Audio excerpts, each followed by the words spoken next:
Welcome to the Deep Dive. Hmm. Here, we take a stack of information, distill it down to its most crucial insights, basically giving you a real shortcut to being well-informed. Today, we're digging into the top global headlines from the past 12 hours. That's as of Monday, August 4, 2025. Our mission, to navigate these really diverse, impactful news items, pull out the critical stuff, and connect the dots for you, so you understand not just what happened, but crucially, why it matters. Exactly. And this isn't just reading out headlines, is it? It's really about understanding how interconnected everything is on a global scale. We'll be looking at everything from, well, actual seismic shifts to tremors in the global economy and some pretty significant geopolitical moves, too. We want to make sure you grasp the threads linking these things that might seem separate at first glance. Okay, so let's start with, well, the Earth itself making news pretty dramatically. We've got the Krasheninnikov volcano over in Kamchatka. It's just erupted.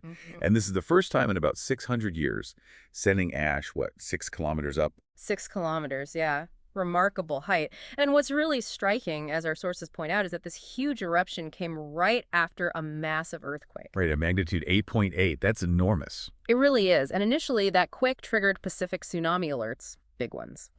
All the way to Hawaii and Japan, I saw. That's right. But then, interestingly, Russia canceled those alerts pretty quickly. The wave forecasts just weren't showing a major threat. So, okay, that quick cancellation, does that tell us something? Are we getting faster or more accurate with these predictions? Well, that's a great point. It's not just about speed, I think. It really reflects how much better the modeling has become and the international cooperation, the data sharing. It's all much faster now. Okay. And our sources also highlighted that the earthquake itself might have sort of nudged things along volcanically, not just Krasheninnikov, but maybe Kludachevskoye too. A complex interaction happening below ground. So the fact that authorities could quickly say, okay, big quake, yes, but the tsunami risk is low, that's critical. It avoids unnecessary panic, huge evacuations. That kind of precision is a big step forward. It really is. Managing those unpredictable rhythms of the Earth a bit better. All right, so from geological tremors, let's pivot. Let's talk about the global economy. It seems to be experiencing its own kind of volatility right now. Yes, definitely seeing some ripples there. We saw Asian and European stocks take a hit. The U.S. dollar weakened. Risk assets kind of stumbled. What's the main anxiety driving this? Is it just one thing? Well, the weak U.S. payroll report was definitely a trigger that got attention. But reading between the lines, the deeper issue seems to be a sort of tremor of distrust. Our sources are pointing to real investor concern about potential political interference in labor statistics. Oh, okay, so not just the numbers themselves. Exactly. When you see things like, President Trump firing the Bureau of Labor Statistics chief, and then a Fed governor suddenly resigns, the market reads that as a potential threat to independence, to the integrity of the data. Right. Confidence is key. It really is. And that can be much more destabilizing than just one bad jobs report. Even though the dollar did recover a bit later, that initial sharp reaction, well, it spoke volumes. That makes a lot of sense. And beyond that immediate reaction, there's this sort of waiting game happening now, isn't there? Everyone's looking ahead to these crucial interest rate announcements. Absolutely. The Fed, the Bank of Canada, Bank of Japan, all eyes are on them. Plus, we've got key U.S. data coming up, ISM services. That's the non-manufacturing sector health check. Precisely. And durable goods orders, tracking those big ticket items. So, yeah, everyone's kind of holding their breath for those signals. Okay. But it's not all negative, right? You mentioned pockets of resilience. Indeed. It's never entirely one-sided. Amidst all this anxiety, you look at, say, industrial gas giant Linde. They actually beat their Q2 earnings estimates. Strong demand, apparently. So some sectors are still pushing ahead? Right. And another example, French nuclear company Orano, they put out a statement saying these ongoing U.S.-EU trade deal discussions won't disrupt their operations. It shows how some strategic industries might be a bit insulated from broader trade winds. That is an interesting counterpoint. And you mentioned Germany, too. Something positive there. Yes, Germany's manufacturing PMI, that's the Purchasing Managers Index, it actually edged up slightly into growth territory. Modest growth, mind you. But still growth. For the 5th month in a row. Yeah. It suggests German factories are slowly gaining some momentum back. Okay, but then how does that square with the wider trade picture? Because that seems to be heading in the opposite direction. Well, that's the tension, isn't it? You have these internal glimmers of strength, maybe.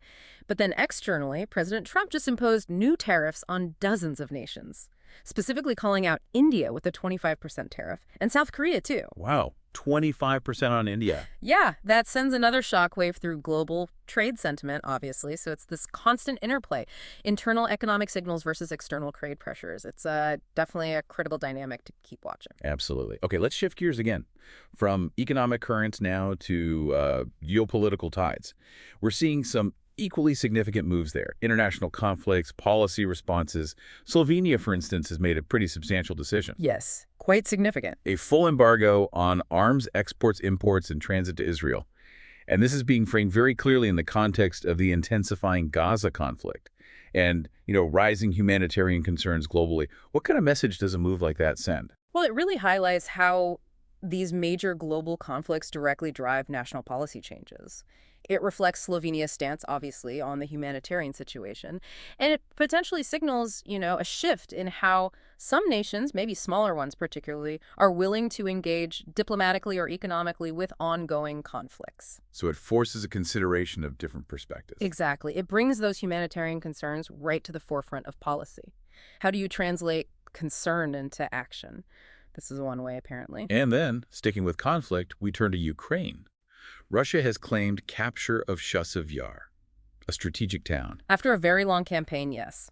16 months, reportedly. 16 months. Yeah. But crucially, this claim is disputed. Ukraine is pushing back. Counteroffensives are ongoing. And that's vital context, isn't it? It immediately raises questions about how claims like these shape the narrative, especially when they're disputed on the ground. It really emphasizes how fluid information is in a conflict zone, how challenging it is to verify facts when you have competing assertions. So the reality is likely much more complex. Almost certainly. The fact that Ukraine is actively disputing it tells you the situation on the ground is probably far from settled, regardless of the claim. Right. Okay, wow. We have covered a lot of ground. We've just navigated through a truly, truly packed 12 hours of global headlines. From the Earth literally shaking in Kamchatka to these shifts in global trade policy, critical movements in international conflicts. Hopefully you've now got that distilled essence, what happened, why it matters. You're well informed without, drowning in all the noise. And maybe stepping back just one last time. What does this all tell us about, well, the trajectory of our world right now? Consider how each of these things we talked about, they seem separate, right? A volcano, a jobs report, an arms embargo. But they all contribute to the bigger global narrative. So here's something for you to think about. What's one connection, maybe an unexpected one, that you can draw between any two of these headlines? How might they influence each other in ways that aren't immediately obvious? Something to mull over.